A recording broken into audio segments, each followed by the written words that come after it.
Quorum being present, the subcommittee will come to order. I will start by recognizing myself and the ranking member to present our opening statements. Then I will recognize the members of the subcommittee to allow them to present their opening remarks, if they have any, in order of seniority. And please keep your remark to 1 minute. Now I would like to yield myself as much time as I may consume to present my opening statement. Good morning and welcome to our first hearing of the Subcommittee of the Western Hemisphere, where we will be exploring the opportunities and challenges the U.S. faces in the region. When I returned to Congress this year, I was privileged to rejoin the Foreign Affairs Committee and honored to have been given the gavel of the Subcommittee on Western Hemisphere. As a native Arizonan, I know what many of my colleagues have yet to realize. Our neighbors in the Western Hemisphere are critical to U.S. security, energy independence, and economic prosperity. I believe that our strong cultural, trade, and investment relationships and demographic ties with Canada and the Americas connect the region and open the way to a constructive dialogue on how we can make our hemisphere safer and more prosperous. First of all, let me welcome the subcommittee's distinguished new ranking member, Congressman Albio Ciris, who represents the 8th Congressional District of New Jersey. I look forward to working with you on a bipartisan basis to help foster positive results for U.S. foreign policy in the region. In addition to our senior members of the committee, it is my pleasure to give a warm welcome to our freshman majority members. We've got Trey Riddell here today from Florida. We also have a new freshman member, I believe will be joining us later, Ron DeSantis, both of whom hail from the great state of Florida. And although not new to Congress, I'd like to welcome two new additions to the subcommittee on the minority side of the aisle. Theodore Deutsch and Alan Grayson are also both from the great state of Florida. It's my firm belief that we have an opportunity to positively engage our friends and neighbors in the hemisphere, not only on the security issues as we work together to combat transnational criminal and terrorist organizations, but in strengthening bilateral and multilateral relationships that promote democratic values and free market principles. I'm looking forward to the opportunity to take a closer look at the process being made under the MERITA initiative to determine if there are ways to make the program more effective. Insecurity in Mexico and throughout Central America continues to threaten our own security, and I believe it is in the U.S. national interest to promote a safer and a more secure region. I also plan to make sure this subcommittee does everything in our power to foster and build upon our strong relationship with Canada, with whom we already maintain the world's largest bilateral trade relationship. Our subcommittee will also focus attention on the incredible opportunity we have to achieve energy security and economic growth in North America by encouraging the administration to give its final approval to the Keystone XL pipeline. In addition, I will seek to promote energy independence and economic growth by seeking to promote and strengthen U.S. trade relations with Mexico and by supporting the U.S.-Mexico Transboundary Agreement that was signed in February of last year. I hope to see that the United States will reassert its role in promoting hemispheric free trade policies, strengthening trade and investment relations in Brazil and throughout the entire region. Lastly, we must not forget the key economic role of travel and tourism in the region, especially in the Caribbean, and the importance of limiting the negative effects that transnational crime can have on regional economies. We do face some challenges. The subcommittee will continue to press for sound U.S. policy on Cuba, one that is committed to a real and meaningful democratic transition on an island that has been plagued by a repressive government at odds with regionally held values of economic and individual liberties. In Venezuela, we'll continue to monitor Venezuelan ties with Iran and Hezbollah, and will encourage the Obama administration to continue focusing the intelligence community's efforts on monitoring the threat of Iranian influence in our region. Mindful of the post-Chavez transition, the United States should be engaged in strengthening democratic institutions in Venezuela and supporting free and fair elections. I want to thank our witnesses for agreeing to appear before the subcommittee today. The Honorable Roberta Jackson, Assistant Secretary of State for the Bureau of Western Hemisphere Affairs, and the Honorable Mark Firestein, Assistant Administrator for the Bureau of Latin America and the Caribbean for the U.S. Agency for International Development. We look forward to hearing your testimony and insights from the region. Now I'll recognize my colleague, Albio Ceres, the ranking member, for his opening remarks. Well, thank you, Mr. Chairman, for holding this hearing, and thank you to the witnesses for being here today. I want to express my appreciation to you, Mr. Chairman, for reaching out earlier this week and meeting with me to discuss how we can work together. We share many of the same concerns and aspirations for the Western Hemisphere, and I feel encouraged by our similar desire to achieve meaningful results in a constructive, bipartisan manner. Additionally, I commend you, Mr. Chairman, in setting the theme of this, our first hearing for this subcommittee, and recognizing that while there are many challenges facing the hemisphere, there are indeed many opportunities as well that we can capitalize on.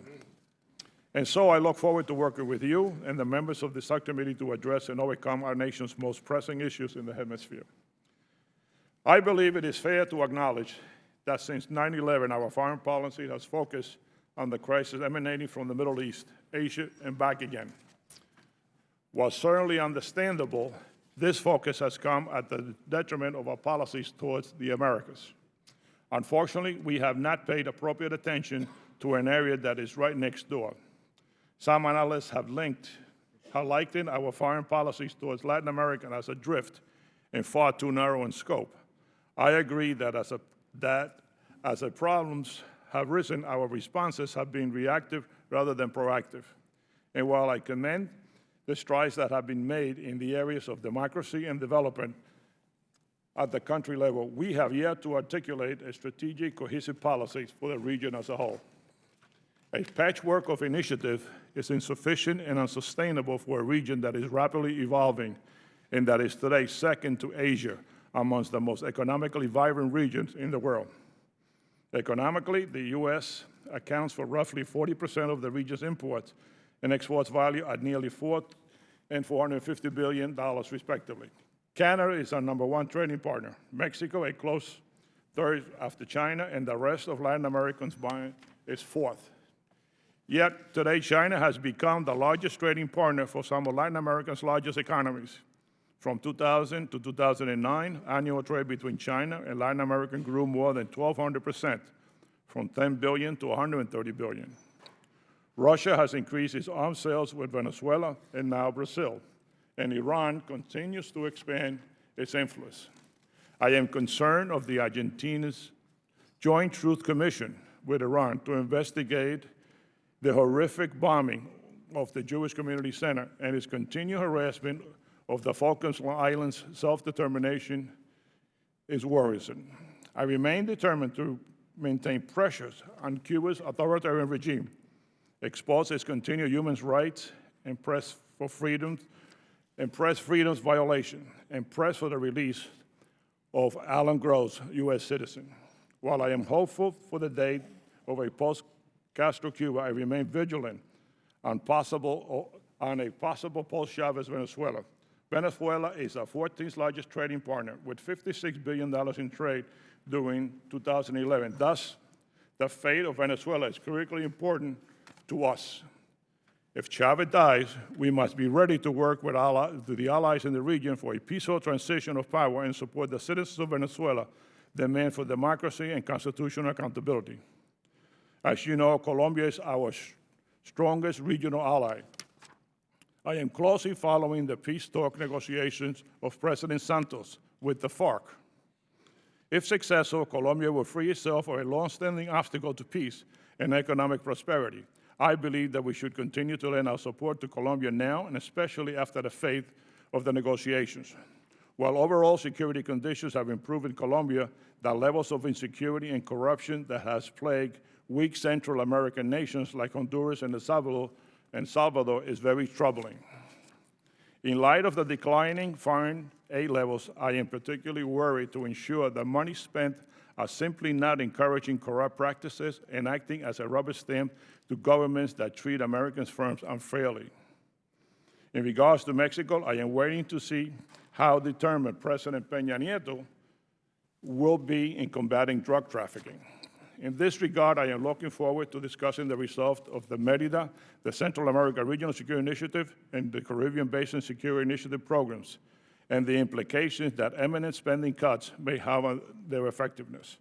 Our foreign policy with the Western Hemisphere has to be both relevant and practical to the needs of everyday people.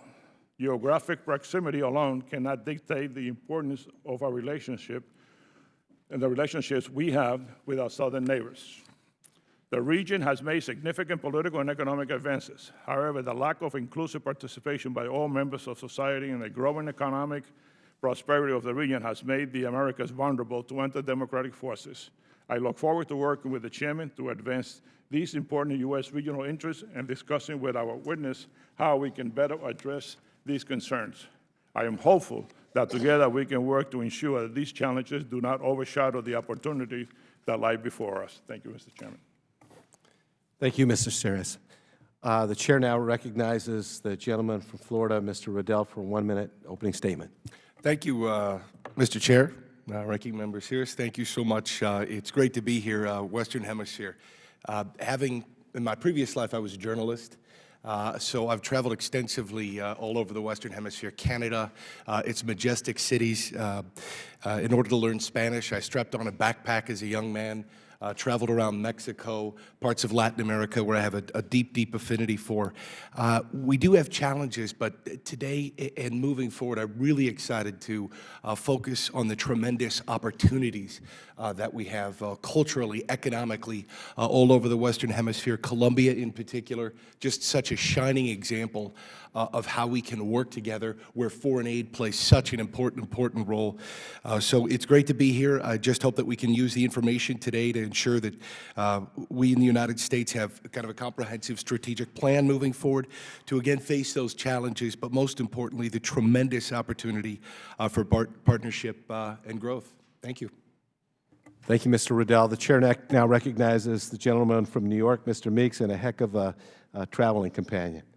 Thank you, Mr. Chairman, and I am delightful to work with you, look forward to working with you in the 113th Congress and Ranking Member Sears as we move forward on the Western Hemisphere. And I know this morning and throughout the 113th Congress, we're going to be talking about some issues like our great relationship with Canada and how we move forward with them and continue that trade arrangement and agreements. That we're going to be dealing with hot button issues. We'll hear about the rise of China's influence and developments in Cuba or the lack thereof. We'll hear about Venezuela and Hugo Chavez and the status of that nation. We'll hear about Iran's influence, I'm sure, in migration and drugs and violence and energy and environmental concerns and trading. We're going to hear a lot, and we're going to be able to do a lot, I think, on this committee. But I hope that as we go down this long list of important issues, we also spend a significant amount of time speaking about the plight of Afro-descendants and indigenous communities in the region. I strongly believe that progress, real progress on matters of mutual interest with regional partners, it is not possible unless we address the inequality, the violence, the disparity, and the discrimination that these often isolated and marginalized groups experience. We cannot see progress if millions in our hemisphere do not see a way out of abject poverty, don't have access to quality education, and have no hope that they can move beyond the station of life in which they have been born. Our witnesses today have outlined in their written testimony areas of focus for the Obama administration: promoting inclusive economic growth, increasing citizen security, promoting clean energy, and strengthening democracy. Those are indeed all critical areas of interest to the United States. Notably, there are also areas that intersect with the needs of Afro-descendants and indigenous communities. Our nation's objectives and the desire of nations in the region for greater security and economic and global advancement are all critically linked to these communities.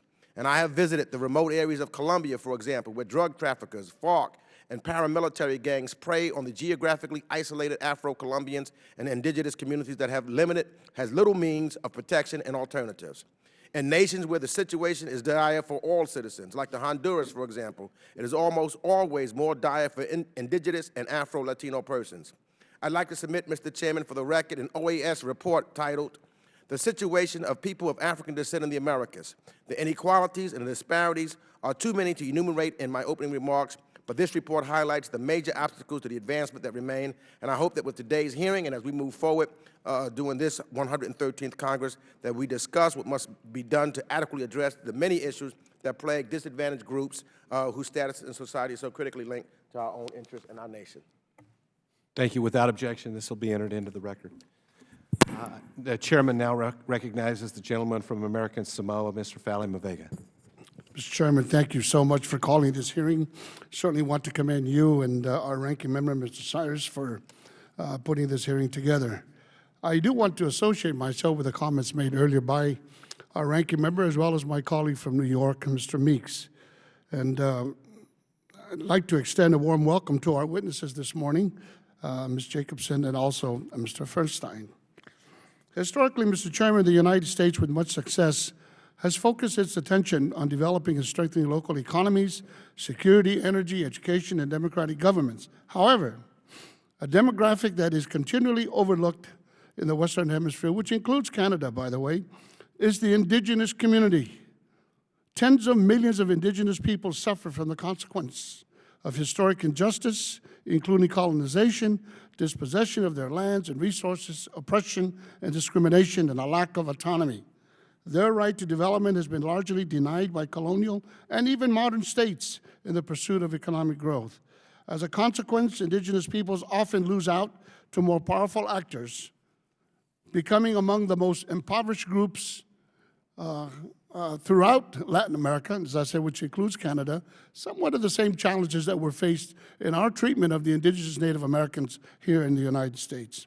They live shorter lives, they have poor health, care, and education, endure higher unemployment rates, and are victims of increasing violent crimes, and as I said earlier, alienation from their native lands. The benchmark of our success in this region must include those who originally occupied these lands. I look forward to working with the members of our subcommittee and also look forward to hearing from our witnesses if they by chance, and by the way, I did have a chance to review the statements of our witnesses, and unfortunately, I was not able to find anything relative to my concerns about how are we looking at the needs of indigenous populations throughout the Western Hemisphere. Thank you, Mr. Chairman. Now you're back. I thank the gentleman.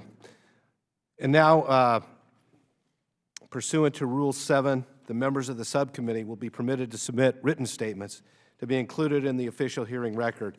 Without objection, the hearing record will remain open for 14 days to allow statements, questions, and extraneous materials for the record, subject to the length limitation in the rules. Now I'd like to introduce the witnesses. First, I'd like to introduce the Honorable Roberta J. Jacobson. Roberta S. Jacobson was sworn in as Assistant Secretary of State for Western Hemisphere Affairs on March 30th, 2012. Previously, Ms. Jacobson was the Acting Assistant Secretary since July 18th, 2011. She served as Principal Deputy Assistant Secretary for Western Hemisphere Affairs from December 2010 until July 2011, with responsibility for regional, political, and economic issues, management and personnel, and regional security issues. From June 2007 until that date, she was Deputy Assistant Secretary for Canada, Mexico, and NAFTA issues in the Bureau. She served as Director of the Office of Mexican Affairs from December 2002. From 2000 to 2002, she was Deputy Chief of Mission at the U.S. Embassy in Lima, Peru.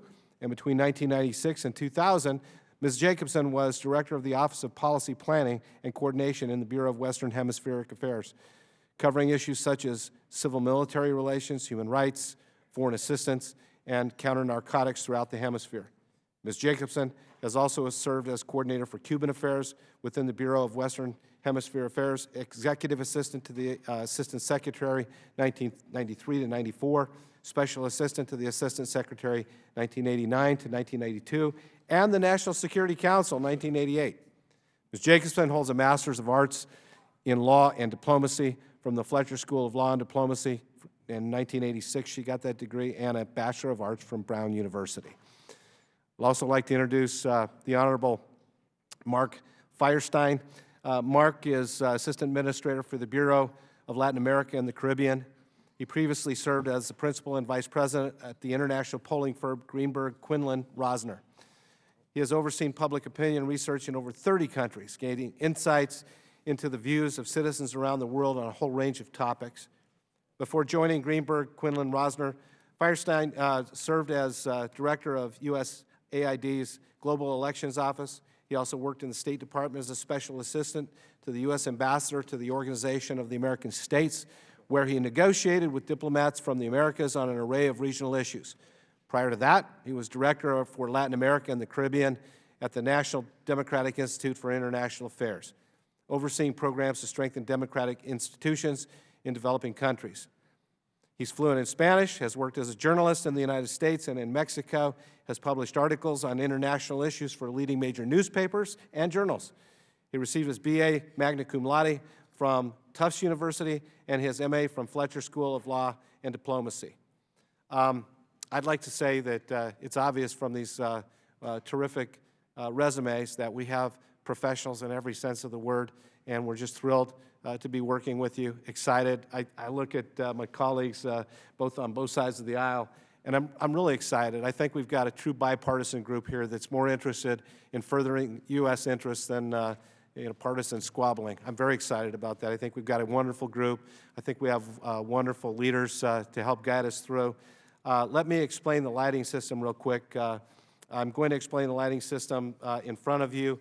I know I probably don't need to. You've done it many times, but they tell me I got to do it, so I'm going to do it. You'll each have 5 minutes to present your oral statement. When you begin, the light will turn green. When you have a minute left, the light will turn yellow, and when your time has expired, the light will turn red. I ask you to conclude your testimony when the red light comes on. After our witnesses testify, all members will have 5 minutes to ask questions, and I urge my colleagues to try to stick to the 5 minutes to ask questions. I would like to give everybody the opportunity to ask the questions that they have. So let us begin. I'd like to start with Assistant Secretary Jacobson, and you're recognized. Thank you. Thank you, Chairman Salmon and Ranking Member Sears and members of the committee. It's a real privilege to be back in front of this subcommittee, and I really look forward to working with all of you, old and new members. I'm very grateful for this subcommittee's abiding support for the administration's efforts to take advantage of the opportunities we see in the Western Hemisphere.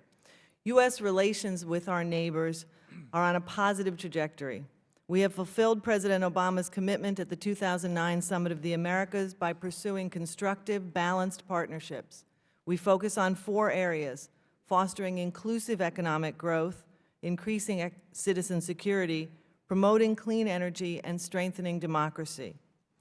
In the past 15 years, 56 million households in the region have joined the middle class. Over 40% of U.S. exports go to the Western Hemisphere, more than any other region of the world. We are working to increase those numbers through trade promotion agreements with Colombia and Panama. Last summer, Canada and Mexico joined the Trans-Pacific Partnership negotiations, which also include Chile and Peru. We hope to conclude these negotiations as quickly as possible. These developments translate into more jobs, better and cheaper goods and services, and rising prosperity on main streets across the United States. However, in some countries, policy reforms are needed to accelerate economic expansion and create greater opportunity to make sure that prosperity is more widely shared. And that is a shorthand way of talking about vulnerable populations such as Afro-descendants, indigenous, women, LGBT persons. In order to counter the threat posed by criminal gangs and violence, we have expanded and linked our 4 citizen security programs: the Merida Initiative, the Central American Regional Security Initiative, the Caribbean Basin Security Initiative, and the Columbia Strategic Development Initiative. Through a whole-of-government approach, we are focusing on institutions and capacity building while encouraging economic development. U.S. assistance has helped create a dramatically improved security situation in Colombia. In Mexico, our partnership with President Peña Nieto's administration is off to a strong start, with both sides committed to addressing crime and violence through durable, long-term cooperation. We're partnering with Colombia and Mexico and others to help Central America address its security challenges. Today, I'd like to highlight 3 particular areas of challenge and opportunity: energy, education, and the defense of democracy. The Western Hemisphere is increasingly a global supplier of energy. Companies and entrepreneurs who never focused on the region are waking up to its enormous potential. At the 2012 Summit of the Americas, the United States and Colombia launched Connect 2022, a hemispheric initiative to provide universal access to affordable electricity within a decade. This complements President Obama's Energy and Climate Partnership of the Americas, in which we and 33 other partners promote efficiency, encourage renewable energy, and support adaptation and mitigation to climate change. Education really underpins all of our goals in the Americas. Expanding educational opportunity is crucial to ensuring all citizens share in the region's prosperity. That's why President Obama launched 100,000 Strong in the Americas, to increase educational exchanges between the United States and Latin America and the Caribbean to 100,000 in each direction each year. To meet that goal, we must double the current flow of students at a time when our own budget constrains us. So we are partnering with academic and private sector institutions to meet that goal. Our commitment to true partnership and shared responsibility calls for an honest reexamination of areas where this hemisphere once led but now falters. In some countries, populist leaders who are impatient with or even disrespectful of democracy's processes are closing down or subjugating independent media and seeking to control courts and legislatures. The leaders of many of today's democracies in the Americas were fighting for these rights not so long ago. We are working through the Organization of American States to protect freedom of expression. We will continue to speak out to defend strong, independent institutions of democracy. In sum, our policy of partnership and shared responsibility has produced real progress. Although positive news stories rarely make the front page, they abound in the Americas, where inclusive economic growth is transforming the region, and several of our partners are emerging as real players on the global stage. There is, of course, a great deal more to do to foster the peaceful, prosperous, and democratic hemisphere we all want to see and ensure everyone is part of that prosperity. But I look forward to working with you and other members of this committee to advance U.S. interests in the hemisphere. Thank you very much. Thank you, Assistant Secretary Jacobson. The chair will now recognize Administrator Fierstein. Mr. Chairman, Ranking Member, and members of the committee, I'm grateful for your interest in USAID and pleased to have the opportunity to discuss the Obama administration's development policy in the Americas. I'm also honored to be testifying with my good friend and former graduate school classmate, Roberta Jacobson. Now, back in grad school, when a professor posed a tough question, I would generally defer to Roberta. I suspect, though, that approach might not fly with the panel today, or for that matter, with Roberta. Mr. Chairman, I've submitted my full written statement for the record and will now share a condensed version, if I may. Early in his first term, President Obama reminded us that the purpose of development is to help countries reach the point at which they no longer need foreign assistance. In much of Latin America and the Caribbean, we are on our way to achieving our goal of largely graduating countries from foreign assistance by the year 2030. The days in which USAID provided direct assistance in the region are largely over. Today, our principal role is to strengthen the capacity of countries to provide for their own people, and USAID is employing new approaches to accelerate this process. Historically, USAID has hired large contractors to provide assistance. Today, we're channeling more resources through institutions in foreign countries, so we leave behind entities equipped to oversee development programs on their own.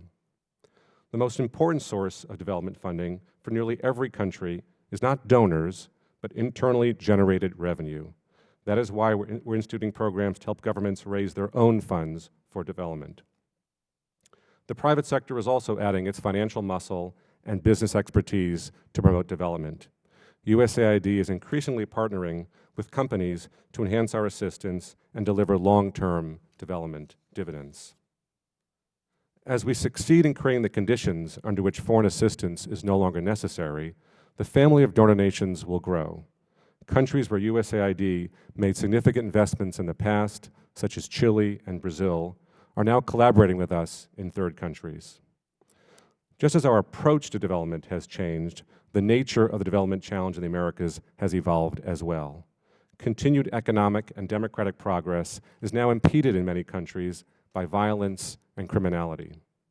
Reducing crime and violence requires a range of tools, but governments increasingly recognize the importance of prevention programs and investments in youth and communities.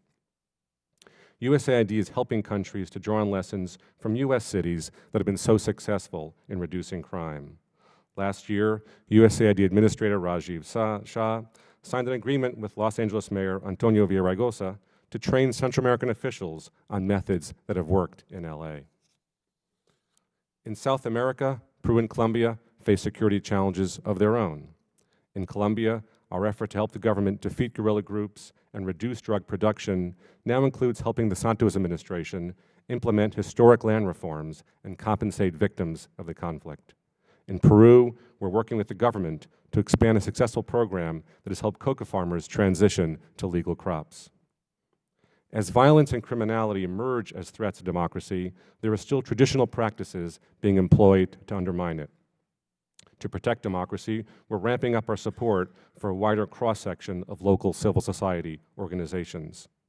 We carry out such initiatives because, as President Obama declared, quote, "Our interests and our conscience compel us to act on behalf of those who long for freedom," end quote.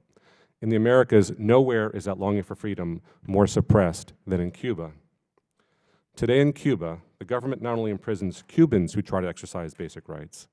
Alan Gross, a U.S. citizen, has languished in a Cuban jail for more than 3 years for helping people to access the internet. Elsewhere in the Caribbean, hopes are rising despite considerable challenges. Haiti, where USAID invests the most resources in the Americas, is making progress in building back from the earthquake. Rubble has largely been cleared, the number of people living in tent camps has fallen substantially, and a new industrial park has opened. USAID is implementing programs to create jobs and boost the standard of living in Haiti. As we implement our programs, we will increasingly rely on Haitian institutions to carry out the work, to help the country reach the point where it can lead and finance its own development. Haiti is particularly vulnerable to a phenomenon that threatens every country, global climate change. In Haiti and elsewhere, we support political and business leaders to reduce and adapt to the effects of climate change. Mr. Chairman, this agenda may sound ambitious, but it's also achievable. Never before have governments, private sector companies, and civil society in the region been as willing and well-equipped to partner with us on these issues of mutual interest. Thank you. I look forward to your questions. Thank you both very much. I'd like to now yield myself 5 minutes to ask my questions, and then we'll proceed with those that kind of in order of attendance along with seniority. You mentioned in your, Assistant Secretary Jacobson, mentioned in your testimony that the administration hoped to conclude negotiations in the Trans-Pacific Partnership expeditiously, and I hope that's the case. Can you tell us, though, how, if at all, will the negotiations for a Trans-Pacific Partnership affect the rules regarding governing NAFTA? And could you submit that in writing and maybe not answer it right now, maybe just submit that one in writing, because I do have a couple of other questions maybe I'd like to get to. What opportunities do you see for greater U.S.-Mexican energy cooperation, and how might the U.S.-Mexico Transboundary Hydrocarbons Agreement on managing resources in the Gulf of Mexico advance that cooperation? And does the Obama administration plan to seek congressional approval of the agreement this fiscal year? And then one other question. I'm concerned that the administration continues to block the full construction of the Keystone XL pipeline when the economic benefits that would result from the completion of the pipeline have been very well supported and just really makes sense intuitively. I really have not seen any overwhelming or compelling evidence that we would face catastrophic climate change as a result of the pipeline, but I have seen evidence that the project will create a lot of jobs at a time when we sure could use a lot of jobs. The State Department is heading the review of the pipeline, so I'm wondering if you could tell the subcommittee where you are in the review process and whether we can expect approval of the project in the very near future. Madam Secretary. Thank you very much, Mr. Chairman, and thank you for letting me off the hook on that first part of the question and enabling me to get back to you in writing. since I probably wouldn't have done a terrific job on that one in specifics orally anyway. Let me take the second part of your question on U.S.-Mexico energy relationship, which I think has enormous potential for progress and for exciting cooperation. The Transboundary Hydrocarbons Agreement, which I was in Cabo San Lucas for the signing of last year, really was a breakthrough agreement, not really as much in the what it may permit us to do, which I think is going to be very positive, but in demonstrating to both of our publics that we can work together on energy issues, including on oil issues. This is an area of the Gulf that has long been left unexplored because there wasn't legal certainty about such exploration. And what we were able to achieve with Mexico, I think to the benefit of both countries, is going to be incredibly important. So let me assure you that this will be coming in front of Congress. I hope that we can count on everyone's support, and we hope to do that as expeditiously as possible. Obviously, Mexico did approve the agreement last year, and so we're certainly hoping to do that as quickly as we can. We also think it has enormous potential. I also think the relationship shows enormous potential in non-traditional, non-fossil fuel, renewable areas. There is more and more cooperation on wind energy and cross-border wind energy, which can supply our grid as well. So I think there are a lot of exciting projects going on, areas like biomass, solar, as well as wind. And the Mexicans have great interest in that, and I think there's a lot that we can do together on that front. Finally, on Keystone, you are obviously well-versed in the process. We're in the middle of this process. The next thing that will happen is the environmental impact statement. The supplemental environmental impact statement will be produced. I'm hoping that that will happen very soon, and then we will proceed to the next stage of this process, which is the determination to be made thereafter. So we're hoping that that process will play itself out as soon as possible, but as the process is unfolding, I can't tell you anything about the particulars of it, largely because I'm not involved in the day-to-day of the production of the individual documents that will be part of the process. Thank you, Madam Undersecretary. Mr. Fierstein, one quick question regarding Haiti. With regards to Haiti specifically, but in general throughout the region, what steps has USAID taken to mitigate the real problem of corruption when dispersing funds? Is there an effective vetting process, and how do you measure the extent to which aid is being siphoned off by corrupt governments, NGOs, or contractors? Well, thank you, Mr. Chairman. I very much appreciate that question. You know, in Haiti and throughout the hemisphere, we have mechanisms in place to assure that all U.S. taxpayer funds are administered appropriately, and we would not give a dime to any organization in the United States or any other country unless we are assured that they have those mechanisms in place. What we do is we do a vetting process in which we assess organizations, whether it's entities, whether it's a government or an NGO or the private sector. For those organizations that may not have the systems in place, we provide training. But we do understand that as we move toward funding or channeling resources through more organizations overseas, again with the goal of strengthening local capacity and accelerating the process by which they can take care of their own development, that does mean that we need to spend time putting in place those mechanisms, ensuring that all these entities have the appropriate systems in place, and we're confident that we're doing that. Thank you. Thank you, Mr. Fierstein. My time's expired. I recognize the gentleman from New Jersey, Mr. Sears. Thank you, Mr. Chairman. You know, as we're heading into a period where we're going to have to do more with less in some of this region, I am concerned that we're going to have to rely more on the private sector going in and building and promoting and doing certain things in some of these countries. I'm concerned about the corruption aspect of it when we have American companies or American investors going in some of these countries and working with these governments. They get to a process, and then basically some of them are shaken down before they finish the process. I wonder if you can talk a little bit about the corruption in some of these places when you have a private sector investing in some of these countries. Thank you.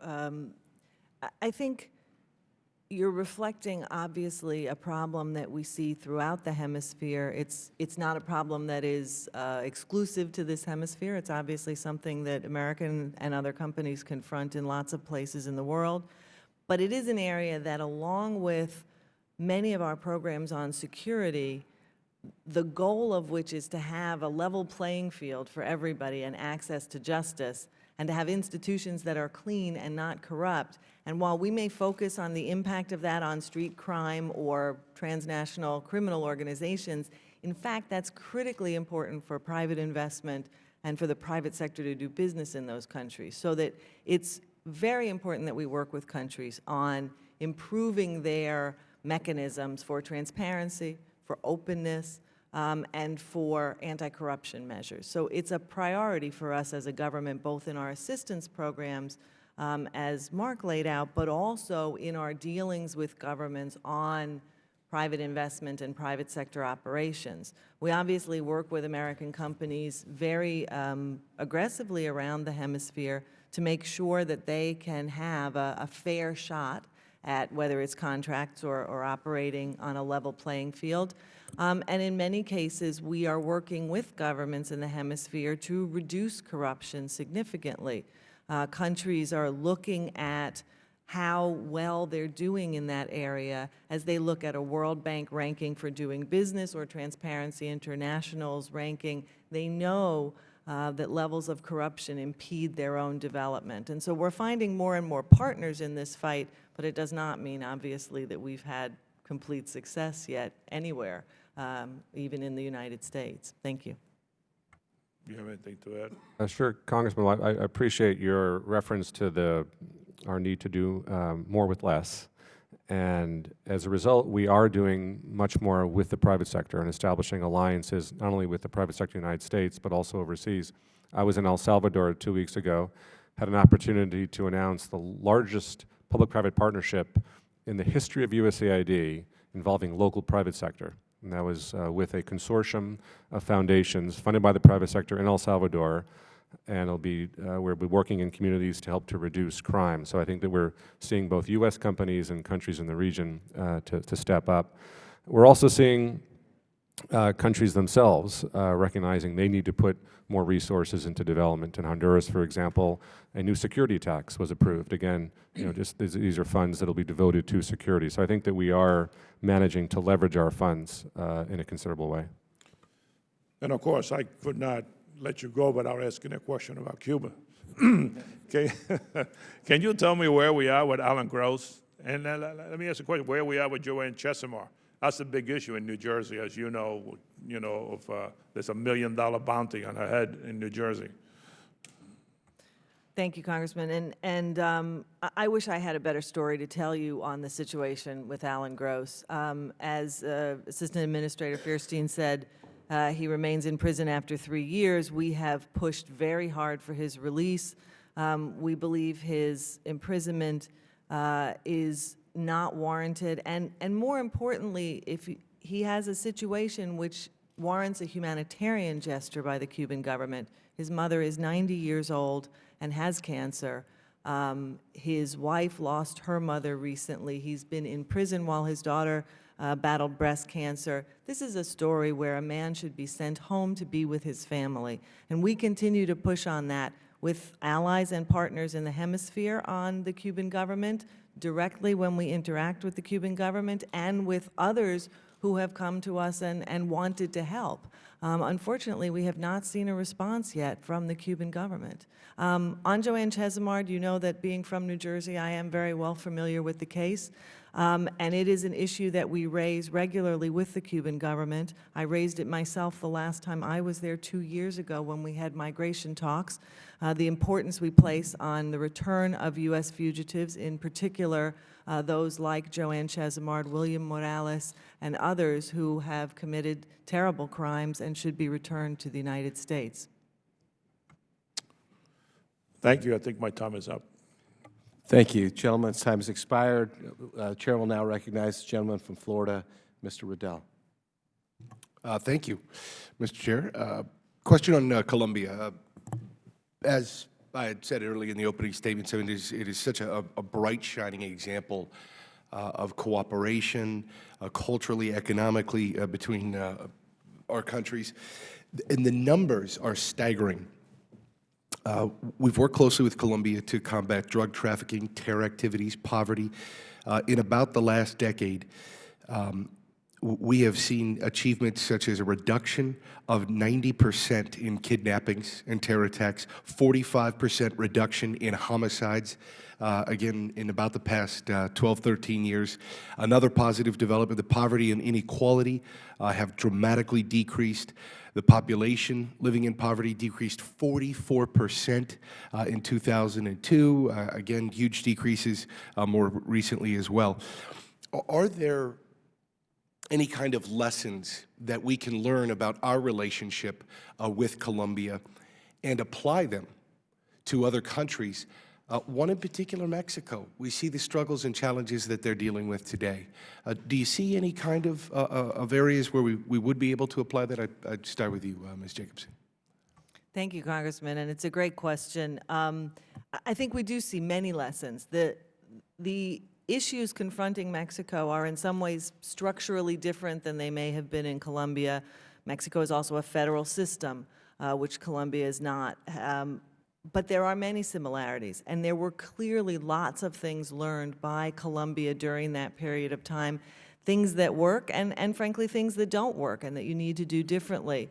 And I'm very, very pleased that Mexico and Colombia have been cooperating so closely over the last number of years, frankly, sometimes with our help and encouragement and lots of times without it, including training of police and helicopter pilots in terms of sharing of information, because these are often organizations, as you know, that are transnational, not just into Central America, but on into South America. And so there is a great deal that can be learned. And I would particularly note that the Colombians have been doing an enormous job with Central American countries, where they've been asked for help because of their success. And they can often do things better than we can, frankly, in terms of training and the experiences that they have had. They've trained over 14,000 police in 25 countries in the Hemisphere. So we think that the investment that we made in Colombia and the cooperation that we developed is paying huge benefits in Colombians understanding how to combat some of these problems and continuing to work with us elsewhere in the region and in the world. And you'll have to forgive me, I did have to leave for a second, come back. Could you pronounce your last name for me? Sure, Fierstein. Fierstein, got it. Mr. Fierstein, go ahead. Okay, thank you. Well, first, it's an honor to meet a former journalist as well, a fellow journalist. And I also learned my Spanish in Mexico traveling through there. I think there are a number of lessons we can draw from Colombia. First is the importance of political will. Is that the Colombians were clearly as committed as we were, obviously, to initially plan Colombia and the programs that have succeeded since then. Another key has been, the Colombians have put in resources equal to what we put in, and really, in many ways, well beyond. And for example, in the case of USAID, there are programs that we were fully funding at the beginning of this process about a dozen years ago. Now the Colombians have taken over, and it's really a model for us in many ways. I think also in the context of Colombia, you've seen very strong interagency cooperation within the U.S. government. And it's been vital, for example, for USAID to work very closely with our military, as well as with the Colombian military, to ensure coordination and collaboration as we help to extend the Colombian civilian presence. And specifically with regard to Colombia and Mexico, as I mentioned in my statement, the example of Los Angeles in terms of their success in reducing crime. But Medellin, for example, is an extraordinary success story, which not so long ago was seen as the drug capital in the world. A couple weeks ago was featured in the New York Times travel section as the place to go these days. So I think there's a lot to learn from what has been done not only at the national level in Colombia, but the local level as well. Thank you. Yeah, just for the record, if I get it into in writing, maybe we could perhaps later focus on the growing influence of Iran in some of the open relationships we've seen with Venezuela in particular. We now see this so-called Truth Commission regarding the bombing of the Jewish Community Center in Argentina that President Kirchner is now working with them. This is basically, in my opinion, adding insult to injury. Given that in 1999, Argentina had enough compelling evidence that Interpol issued arrest warrants for 5 officials tied to Tehran. Just to get that in the record, we get that in writing later. Thank you both for your time today. Thank you. The gentleman's time has expired. I recognize the gentleman from New York, Mr. Meeks. Thank you, Mr. Chairman. Let me join the gentleman in saying that I, too, look at the remarkable work that has been taking place in Colombia. From when I first got elected to Congress, when you dare not travel to Colombia, to where people are traveling to Colombia from all over the world. It's now, you go to Cartagena, is one of the major destination vacation cities in the world. So you have to take your hat off to the people of Colombia. And you look at their elections and where they were moving forward, it's just absolutely fantastic.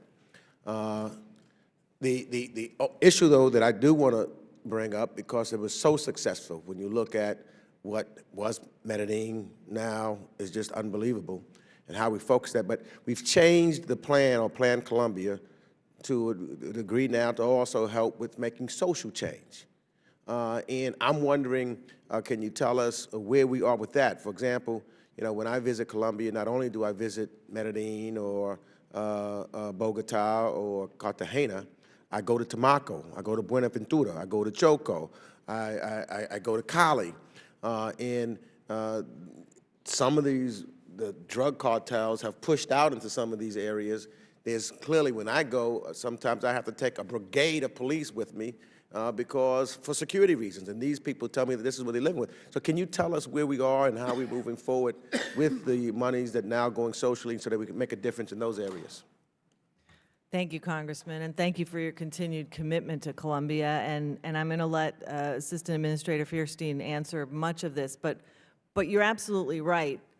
The Colombia program has to adapt to the reality and indeed much of its success, and now there are challenges that are different that we need to be addressing with the Colombian government, which I believe President Santos has begun to address. But there is no doubt that Afro-Colombian communities in the areas that you've mentioned still have a long way to go before they feel safe and before they have economic development that really brings them the benefits that we've seen in those macroeconomic statistics that are so positive.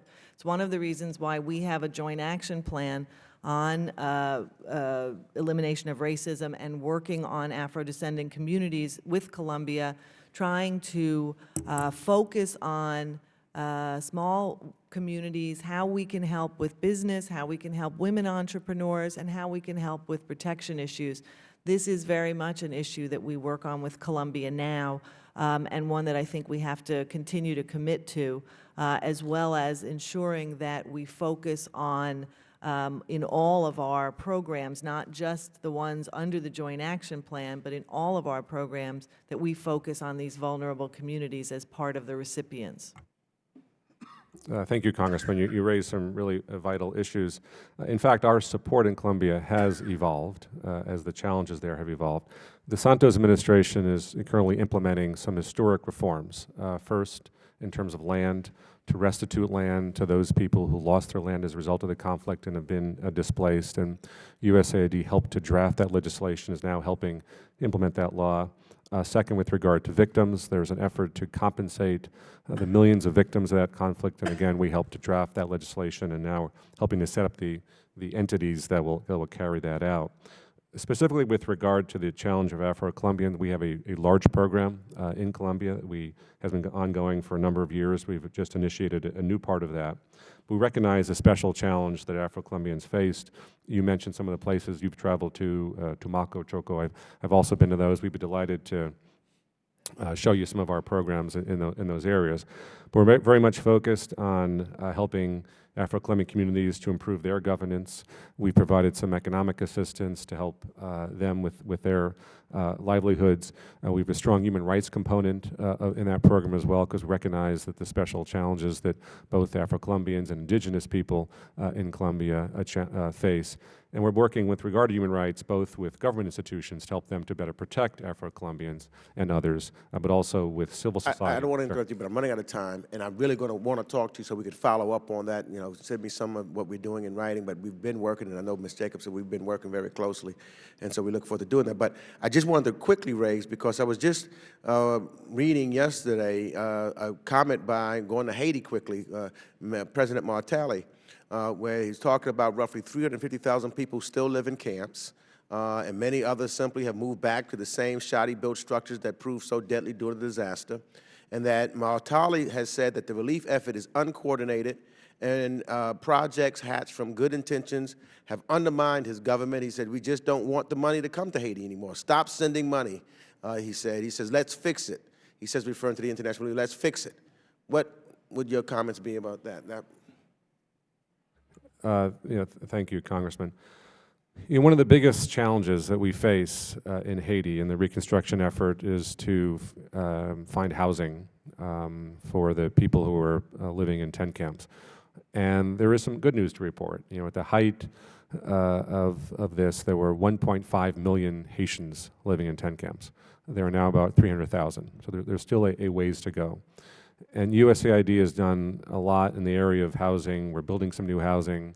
We've provided some transitional shelter in the immediate aftermath of the quake. We've been supporting the government with some new mortgage finance programs. We've had some housing subsidies programs in place. But ultimately, the real key is going to be to create jobs. And when we've done surveys in Haiti among those living in tent camps, those outside, everyone, including people living in tent camps, say their #1 priority is jobs and not housing.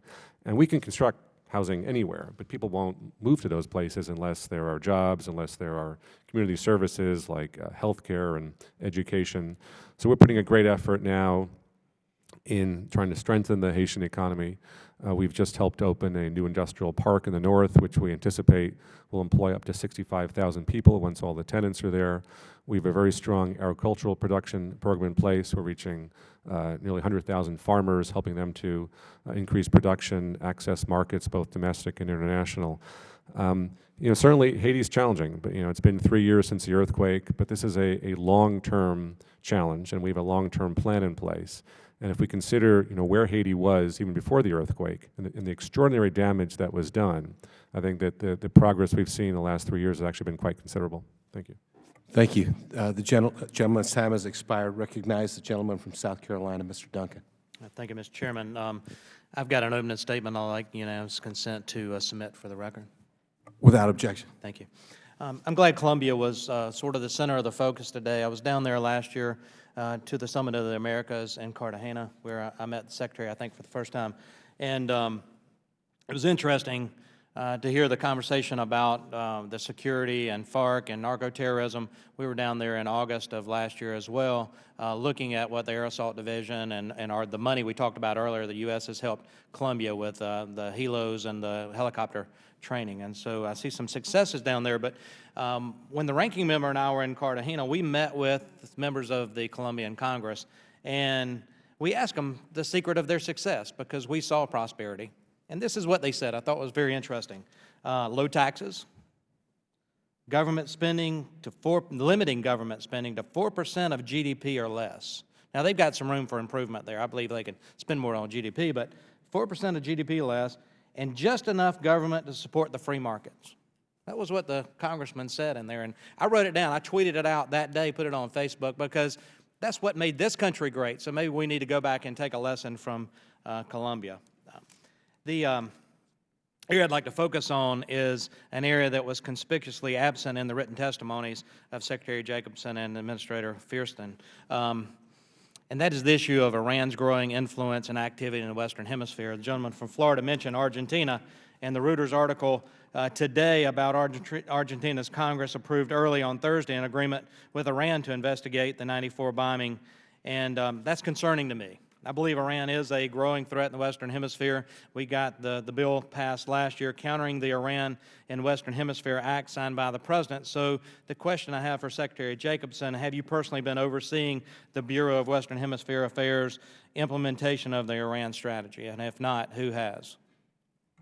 Thank you, Congressman. It's nice to see you again. Let me assure you that I am overseeing that process. I think it's a very important process, but that our writing of the report and a strategy in response to that request really, for me, is part of an ongoing effort that I and the entire Bureau are making to make sure that we know as much as possible, working with the intelligence community, and that we are constantly monitoring being vigilant and responding to, on occasion, when sanctions are breached, the Iranian activities in the hemisphere. Okay. Let me ask this. Have State Department consulted with our allies in the region, the other countries and the partners, which I believe this is a partnership of our neighbors here in this hemisphere to assess this threat and counter that? So what are we doing with Nicaragua and Honduras and Colombia and Argentina, Paraguay, and Uruguay on this issue? Thank you. In fact, a big part of what we think is critical in responding to Iranian activities is working with other countries in the hemisphere, both to ensure that we can both evaluate the threat, see how we see it. If there are differences in how we evaluate it, if there is information that we can share, we can do that. That's not always possible. But also that we make sure that they understand our view on this and that they understand, you know, how they too can detect and monitor, if you will, themselves, because some countries are concerned that they may not have the same information that we do.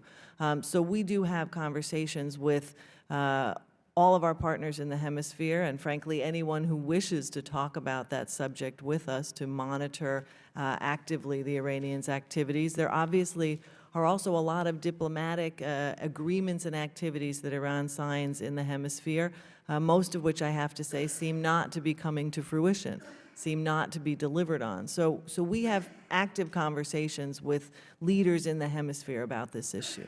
Well, I appreciate that. I look forward to the report, and I look forward to this committee having a hearing based on that report and possibly traveling down to see the implementation in the Western Hemisphere. Just one final thing, and this is for Administrator Fierstein. With ICE's recent release of the detainees, how do you expect this action to be viewed by the South and Central American countries? I'm sorry, can you repeat the question? ICE released a bunch of illegal aliens this week due to sequestration. So how do you think that's going to be viewed by our neighbors? Right. I mean, I think that issue might fall beyond the purview of USAID. We do have a program in place in Haiti, for example. Well, let me redirect that in my time to the Secretary. To the best of my knowledge, these were not criminal detainees. I don't know how countries, I don't think they've responded to that release. Obviously, I think ICE, as well as other agencies of the U.S. government, are doing everything they can under tough budget circumstances to ensure national security is maintained. But I don't know that we've seen a formal response from countries or that they will have a strong reaction to it. Thank you. I yield back. Thank you. Gentleman's time has expired. Chair will now recognize the gentleman from American Samoa, Mr. Fali Mavega. Thank you, Mr. Chairman. I'm impressed by the fact that 40% of U.S. exports to the world goes to the Western Hemisphere. And I also want to say that I'm impressed also with all the accomplishments and the high technology and everything there is that making our relationship with the Western Hemisphere as a dynamic one. But correct me if I'm wrong, are there about 500 million people that live in the Western Hemisphere? I think we're nearing a billion. A billion. Including the so United I'm totally States and okay. Canada. How did no, don't include the U.S. because the U.S. Latin alone America, is 320 million. So right, in Latin America, it's over 600 million. alone. I sound somewhat simplistic in suggesting talking about populations, but you're suggesting the whole Western Hemisphere is about 1 billion people. And out of that, would it be safe for me to say that out of that, maybe perhaps 200 million are indigenous Indians? I'm not sure I know the Can number you on provide but that for the record? I would deeply appreciate it. Certainly, certainly, sir. As I've said in my statement earlier in our hearing, all the dynamics of the success in our trade, economics, political, and all of this, but somehow hardly anything seems to be coming through and say, what are we doing in dealing with the indigenous inhabitants of this region? I say this because, we have a similar situation. We have 565 Indian tribes in this country that we have to deal with, 5-point-some million people. And of all the different groups living in our own country, the worst off in education, the worst off in poverty and everything are Native American Indians. And I would like to ask if you, both of you, do we have any kind of data of information as it relates how these countries in the Western Hemisphere treat indigenous Indians, just like my friend here who are looked and very concerned about the treatment of Afro-descendants? Thank you, Congressman. And I think, I'm not sure that we have a report or data ourselves that would reflect exactly the situation of indigenous populations in the hemisphere. I know that other international organizations and development organizations that do work on that and probably do have data. I'll leave that to my colleague. But let me just say that I think part of what you saw at the end of the first term, and certainly Secretary Clinton and now Secretary Kerry are committed to this, and maybe our shorthand is not appropriate, maybe it's not as understandable as it should be, is we talk a great deal and have moved on programs for social inclusion, and we talk about expanding economic opportunity. Let me be clear that what we mean by that is to populations who've not had access to that prosperity before. And a big part of that are indigenous communities. I realize in many instances, too, is when I raise the issue, it's always been referred to, well, this is a domestic, this is an internal problem that we really don't have much to say. I don't think we feel that way. I think we feel this is very much an issue of our foreign policy and the relationship we have with these countries. When we talk about the ability to start a small business, or working with women's organizations, or working with groups that have been disadvantaged, we mean working directly with indigenous groups. Madam to Secretary, improve we the may be doing situation. this, but I'm not getting a sense, Well, based on your statements, and really addressing this very thing that I'm saying. If you're talking about 200 million indigenous peoples, in the worst situation, in my opinion, the treatment of these people among all the countries, I would say basically most of the countries in Latin America, has been poor and shameful. Now, you can tell me if I'm wrong on this, but please, I would really would like to ask if you could provide for the record exactly what data, what information the State Department has on how indigenous populations throughout this hemisphere have been treated. certainly, we'll be happy. Especially on the areas of education, areas of poverty, economics, whatever it is that they have. Because I seem to see a similar pattern in terms of how we're having problems in our treatment of Native American Indians as well. And maybe Mr. Thurston can, oh, I'm sorry, Mr. Chairman, I think I'm going over my time, but maybe Mr. Thurston can help me on this. 30 seconds, 27. Okay. Well, first, Congressman, thank you very much for raising this issue, because it's absolutely vital. And you're referring to the numbers, and the numbers overall are impressive.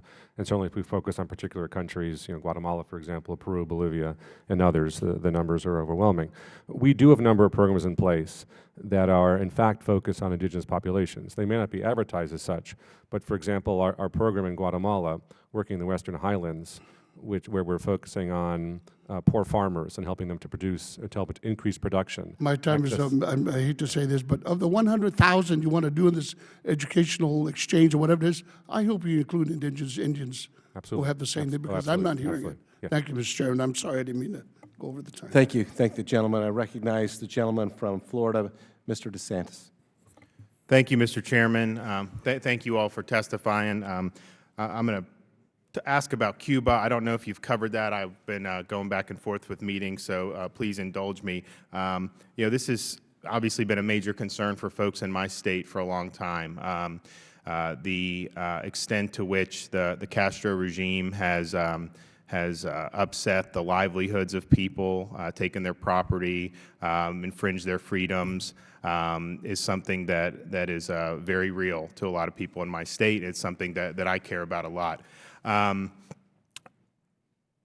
Obviously, we've seen transition to the brother, and then now with this recent announcement that the brother was going to set a date when he would step down. And I'm very concerned. I mean, I think Cuba has a chance to really do well if it embraced democracy, if it embraced human rights, if it embraced free market economics and turned its page on, this 50 years of repressive rule. But I don't know how the dynamics are shaping up and whether we're going to have an opportunity to shape that in a positive direction. So, Ms. Jacobson, can you give me your thoughts on how you see Cuba in our policy? Well, not necessarily our policy, but what is going to happen in Cuba over the next 5 years? Congressman, I wish I had that crystal ball. I really do. It would be useful. But I do think that when you look around the world, you see countries that were closed for a very long time, which frankly have succumbed, have eventually opened up to the global marketplace and the global pressure for democracy, human rights, political rights. We don't yet see that in Cuba. My hope is that the time is coming that within that 5-year period there will be changes on the political side, because the changes that are being made now are not affecting political rights. They're on the economic side. And so my hope is that we will see some of that change in the next 5 years, certainly. Our goal is to do everything that we can to ensure that Cubans have the right to determine their own future, to make their own decisions. What is your sense of, I know that our government has been involved in promoting democratic ideals amongst the population. How widespread are those ideals something that the Cuban people embrace? I would imagine that many of them would like a change, but do we have any sense on if there was an opportunity for new leadership, whether the majority of Cubans would be supportive of a freer government? Well, I think as you can understand, the first thing I would say, and my colleague is actually a better expert on polling issues than I am, but I would guess that, the data that exists or that we have is not very revealing in terms of what Cubans may think privately, what they may wish and hope for. But I think all citizens, globally want that right to determine their own future, want that right to be able to vote freely for their leadership, and certainly that's our hope for Cubans. But I also think that increased contact with Americans, American church groups, American cultural organizations, Americans there in educational exchanges, and I would certainly hope that Cubans would be allowed to come and study here, which has not always been the case. I would hope that that would be helpful as well in promoting some of the ideas that have been universally accepted for democracy and for human rights. Well, thank you, and I would just say, and I will yield back the balance of my time. I think, to have a dictatorship like that so close to our country is just a very sad thing that it's happened after all these years, and you haven't seen positive changes from that regime. They are politically repressive. They don't honor any type of individual freedom, and I yearn for the day when we get a better outcome there. Thank you, Mr. Chairman. I thank the gentleman. Recognize the gentleman from Florida, Mr. Deutsch. Thank you, Mr. Chairman. Mr. Chairman, I ask unanimous consent that my opening statement be inserted into the record. Without objection. Secretary Jacobson, I wanted to follow up on this discussion of Cuba and get back to the exchange earlier about Alan Gross, the exchange that you had with Mr. Sires. You said that at this point, despite all of our efforts, we haven't seen a response from the Cuba government. What is it that we're doing? What is it specifically that we're asking our allies to do? Those who have closer relationships with the Cuban government. What is it that we're doing, and are we doing as much as we can to ensure that Alan Gross can become a free man? Thank you, Congressman. I should, I guess, be clear about the response that we seek from the Cuban government, which is the release of Alan Gross. That's the appropriate response. We have, when we talk with our allies and partners, including with the Vatican before the Pope went and others outside the governmental sphere, our goal and our request is the same. Please ask the Cubans to take the humanitarian gesture to release Alan Gross. That really is what we're asking. Can you help make that a reality? But in addition, frankly, we're concerned about Mr. Gross's health. And we have repeatedly asked for the Cuban government to permit a doctor of the Gross family's choosing to examine him. So we have also asked others to help us achieve that shorter-term goal. I'm sorry, what was the response to that request? That has not been approved. What kind of care is he receiving? Who has been permitted to see him? he has obviously been seen by Cuban doctors, and he has been treated or advised in Cuba. There was an American who visited him not long ago who is a medical doctor and also a rabbi, but he was not a doctor of the Gross's choosing and really wasn't able to do a physical examination of the sort that the Gross family would like and would reassure them that he was getting adequate medical treatment. And of all of the requests that we make, and certainly we believe he should be released, there must be some way that working with our allies, our partners, the Vatican, that at least on a humanitarian basis, together they can convince the Cuban government to allow a physician of the family's choosing to come in to see him, to support what they claim is the case, that he's receiving the care that he needs. I mean, on a humanitarian level, that's not possible. There are all sorts of issues around this case that are frustrating and that are outrageous. But how it is that that the world can't compel the Cuban government to at least allow a doctor in to see him, I don't understand that. Congressman, all I can tell you is that I share your frustration and your outrage, and it has not been possible up to date, but it has not been for lack of trying with some very helpful and I think quite powerful partners. I appreciate that. Just to shift gears for a second, I want to, rather dramatically, I want to thank the administration for making the promotion, and you spoke about this earlier, Madam Secretary, the promotion of clean energy and environmental sustainability a priority for the U.S. and Latin America. One of the region's most overlooked challenges, though, is deforestation, particularly in the Amazon rainforest. As 50% of the world's plants and animals can be found in the rainforest, it's vital that the United States be a leader in helping to protect these valuable resources. So can you tell us more about the administration's efforts to promote environmental sustainability and to protect the rainforest in Latin America? I'm going to speak in sort of more general policy terms real quickly, and then I'd like to turn to my colleague, if that's okay.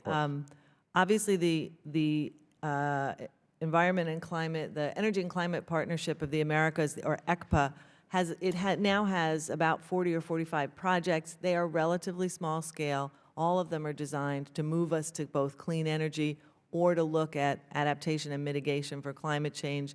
But among those are work with countries on promoting the reduction of deforestation and maintain habitat for biodiversity.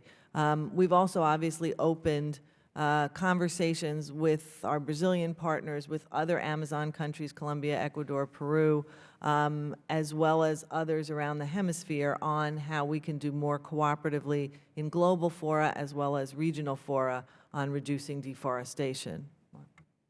And Mr. Chairman, if Mr. Fierstein could have just 30 seconds to respond. Thank you. Sure. In the area of global climate change, we work both with countries to help mitigate the impact, to reduce their carbon emissions. We also work with countries to adapt to the effects. Particularly with regard to deforestation, we do have programs in place, for example, in Peru, also in Brazil, working with indigenous peoples. We have some carbon credit programs in place, but also helping to train in terms of forest management to manage this challenge. But I'd be happy to discuss these at length with you at some time. Thanks. I hope you will. Okay, thank you. Thank you, Mr. Chairman. Thank you. We have a little bit more time, and we'll try to get through a second round of questions for each of the members. We will probably be called to vote around 11:15. So would like to just ask two quick questions. One, may I ask each of you to provide to the subcommittee with a preview of each of your 2014 FY budgets, or FY 2014 budgets. We haven't seen the President's budget yet, and we'd like to maybe get an idea of what your budget priorities are. And that can be submitted later, obviously. But also, with some of the things that have happened in the last year, especially in other parts of the globe, regarding embassy security, I'd like to ask the question, how do you feel about the security of our embassies in the Western Hemisphere, and what potential needs do you have from us that we should maybe address ahead of the curve? Thank you. Mr. Chairman, thank you so much for that question. And I want to say that I think all of us post-Benghazi, if we weren't paying enough attention before, we certainly are now. Whether it is focus on the ARB's recommendations and ensuring that those are implemented not just in the Middle East but globally, or a review of our own situation in every country in the world, we take this extremely seriously.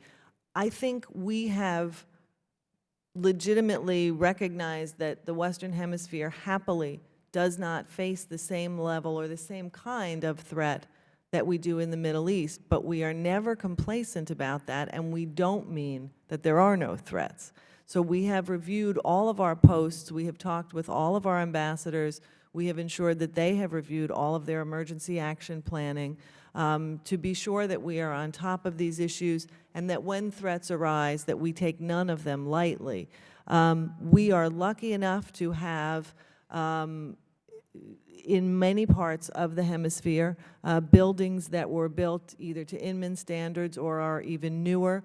I'm going to see our new consulate in Tijuana in the next couple of weeks, something that was long overdue because our Mexican border posts did concern us at one time, but there have been either new buildings built or plans put in place to rectify that. The other thing I want to say is I am very confident that in countries of this hemisphere, we have the cooperation of the governments, the host governments, even in places where our political relationship may not be terrific. We have found extremely good cooperation with security services in order to protect our people. So we've been very confident that we can work together to make sure that our people are always safe, because that is our #1 priority. That's great to know that we are getting very, very good cooperation from the member countries. Obviously, that's paramount. So even with some of the countries where we have a little bit strained relations, Venezuela is one of the examples, Nicaragua, we have good relations with member countries on security. Yes, sir. I think we've been very pleased with the response of those countries. Thank you. I'm going to yield back the balance of my time. The Chair recognizes Mrs. Sears. Thank you, Mr. Chairman. I read a curious article yesterday, I think it was in the Washington Post, where the Hezbollah was following the Israeli vacationers in Cyprus as they're setting a, I'll get to how this leads into South America and Central America and the Western Hemisphere in a second. But they were tracing these tourists in Cyprus. And there's a concern that Hezbollah, obviously, Iran is training these spies to follow the Israelis as they go in different places for eventually, obviously, to have a terrorist act. I know that at the end of last year, we had the Western Hemisphere Act of 2012, which basically you're supposed to give us a report on Iran, how to combat Iran's influence in the Western Hemisphere and their growing influence in the Western Hemisphere. Can you talk a little bit about that report? Where are you, and when are we going to get this report in 2013? You know, I haven't seen it, so I don't know if you gave it or maybe I just missed it. But I just thought it was curious that Iran is training this terrorist organization, Hezbollah, to follow Israelis into Cyprus, and I'm just wondering if maybe they're setting the same thing up in the Western Hemisphere. Congressman, you haven't missed anything. We have not submitted that report.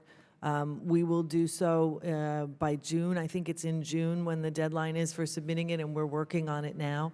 I think that it's, you know, the most important thing for us is to make sure that we have looked at all of the information that we possibly can, and then that we react to that information in a way that is well-founded, not downplaying any threat, but also making sure that we have consulted with our experts in both the security and the intelligence community to be sure we've, frankly, looked at the most credible information we can. I think that in the end, what we're going to hopefully provide you will help you know what we're doing to respond to concerns that we may have. and where we believe there is no evidence to support some of the concerns that have been mentioned publicly. I do believe that a good percentage of the report will be classified, but I know there is an unclassified part required, and we'll do our best to convey our actions in that.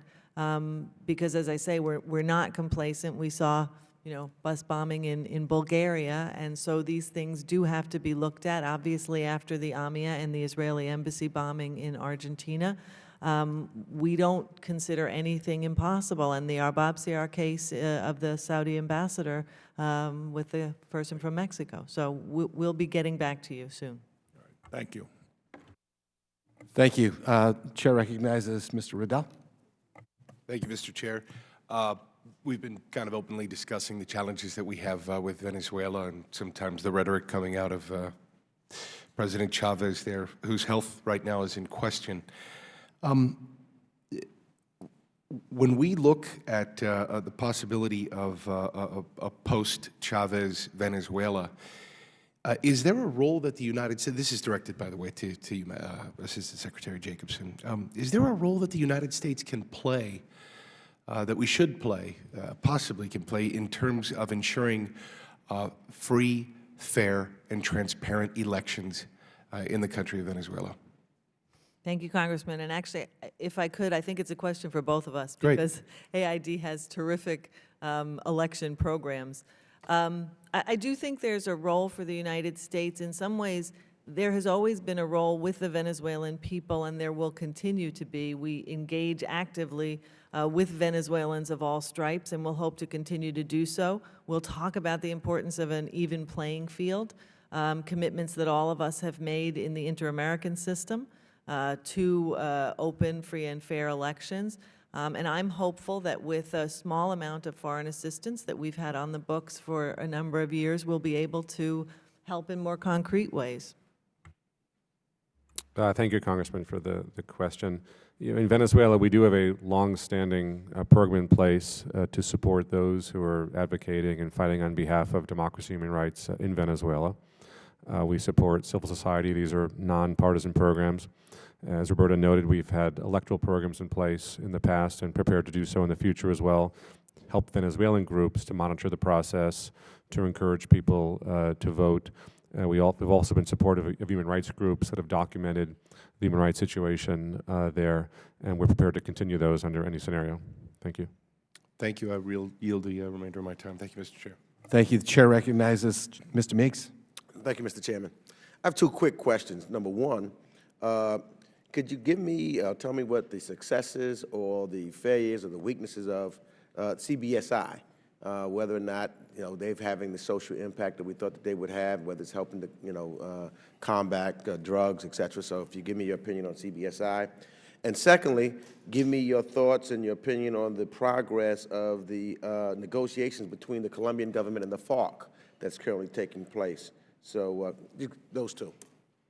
Thank you very much, Congressman. On CBSI, I think I would say to you that the jury is still out.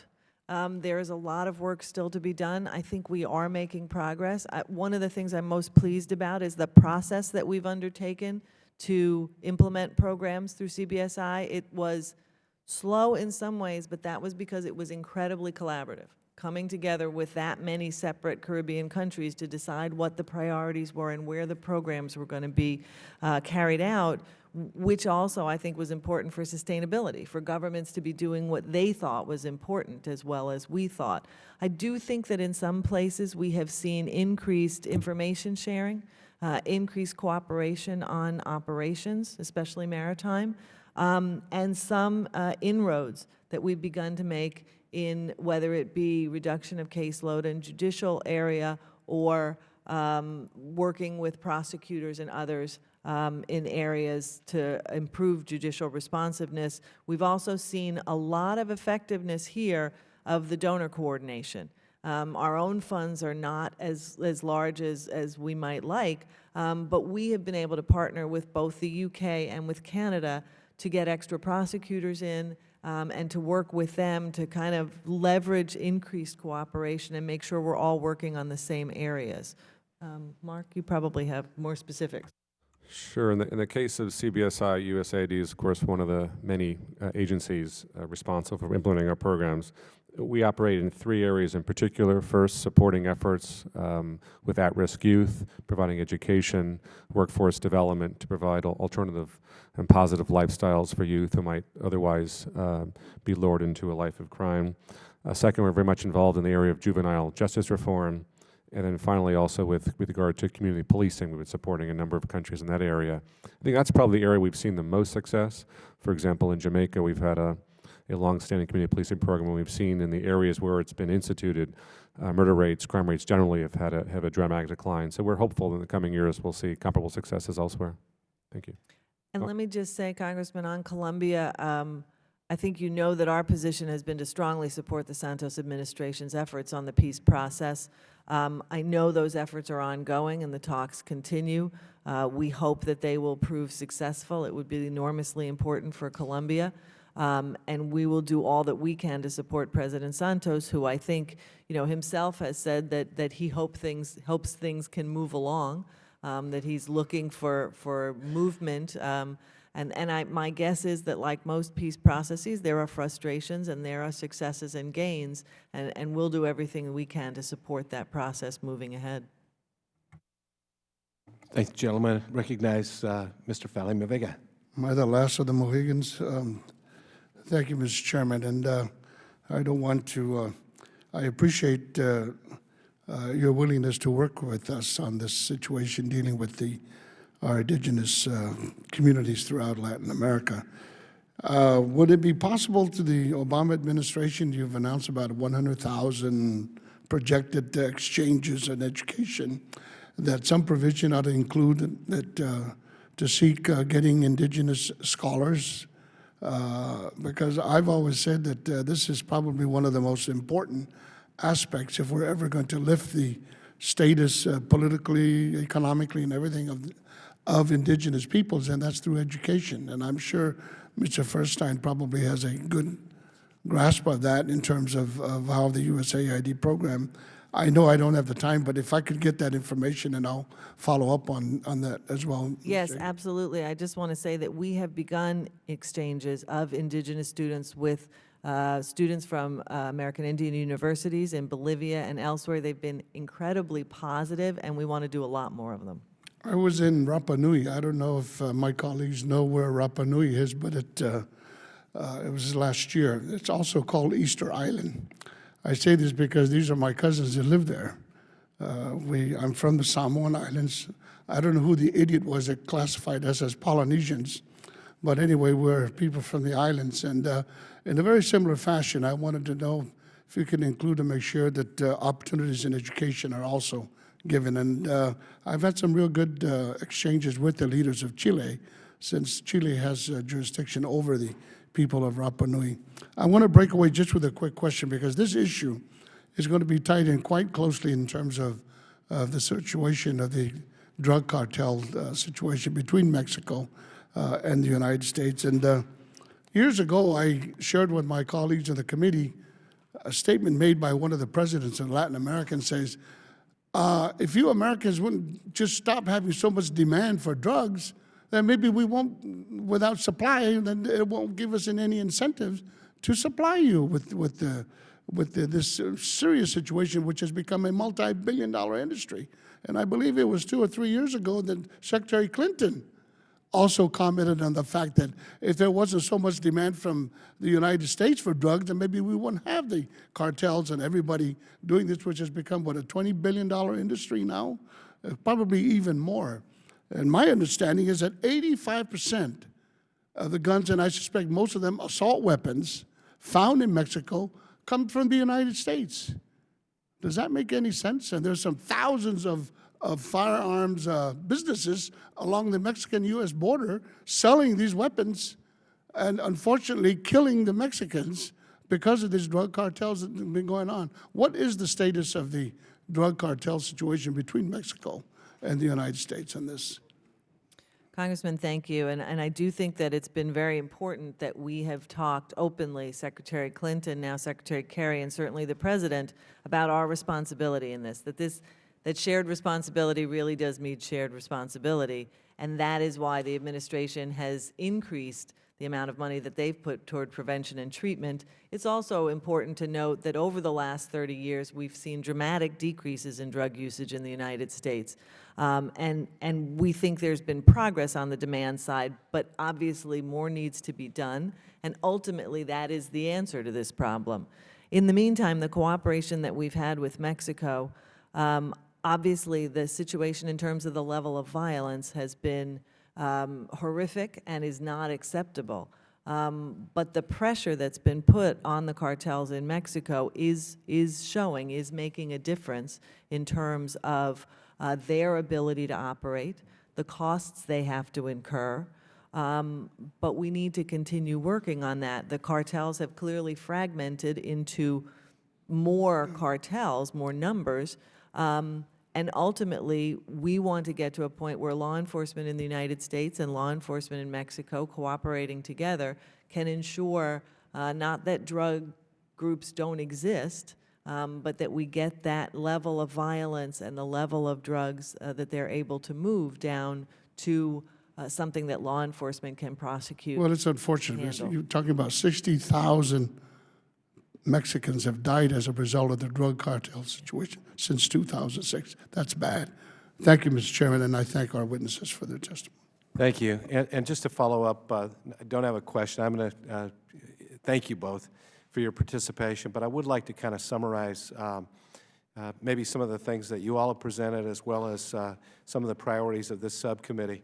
Mr. Fallon-Vega, in your last statements, you raised a very real concern, not just with the United States, but globally, with the drug cartels and the proliferation of drugs. In our conversations over the last few days, I'm very encouraged that we're doing more to try to help the countries that are actually growing the drugs, the cocaine, to transition to other kinds of crops. And those are positive things. I think The gentleman, you? Yes, They're absolutely. growing it in California. That's right. Do you believe this? You don't have to grow it in Mexico. They're growing it in California. Thank the gentleman. Okay. But also, you know, there are major challenges throughout the region, but major opportunities. And as we look toward fostering a more healthy relationship with each of these countries, our desire is to try to work more closely with those governments and institutions, NGOs that work with those governments in some of the countries that are, you know, kind of teetering a little bit on their support of that relationship with the United States, like Ecuador and possibly Bolivia, and see if we can kind of turn the tide with enhanced diplomatic dialogue and a presence and a willingness on our part to try to stave off, you know, bad blood.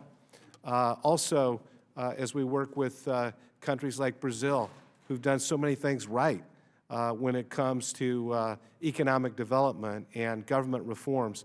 There's still more to be done, obviously, but let's praise the good and not always just single out the bad. And as we look at Colombia, what a phenomenal success story. Amazing things have happened there in the last 10 years. In fact, if you would have told me when I was in Congress before that the Colombia of today would exist, I would have called you a liar. But they've done phenomenal things, and we should praise that, and we should try to foster future improvement of that government and that society. As we look at Mexico and the new administration that is in place right now, we're cautiously optimistic that some of the reforms by the past administration will be built upon, and that the fight with the cartels, the war with the cartels, will ultimately eradicate them. And all the terrible things that go along with cartels, not just the drug proliferation, but the suffering of humanity. Mr. Fallon-Vega, I think, correctly points out that there is numerous deaths that have occurred in Mexico because of cartel activity. And I got to wonder aloud, with the illegal immigration that's happening in the United States, much of it from Mexico, is it simply due to the desire for economic prosperity, or is it due to fear over some of the terrible, horrific things that are happening in the streets of Mexico because of these cartels. And we need to do a better job, I think, helping Mexico move toward reforms toward rule of law and anti-corruption efforts, and helping their government provide more and better economic opportunities for their citizens so that they can feel more comfortable staying in their country of origin and prospering economically and living without fear.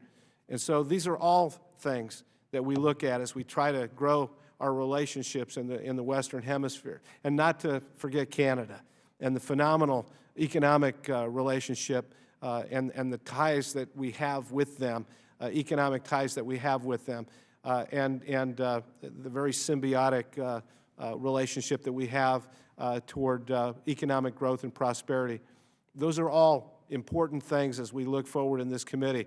We share the concerns the gentleman from South Carolina expressed about Iran's increased influence in the region. And as he aptly pointed out, there was legislation passed last year, and we look forward to working with you, Madam Undersecretary, toward finding out how we're improving that situation. And I believe we will have future hearings that focus on that. And I thank you both for your wonderful testimony. We look forward to working with you, look forward to working on both sides of the aisle. And without anything further, I will go ahead and adjourn this meeting. Thank you very much.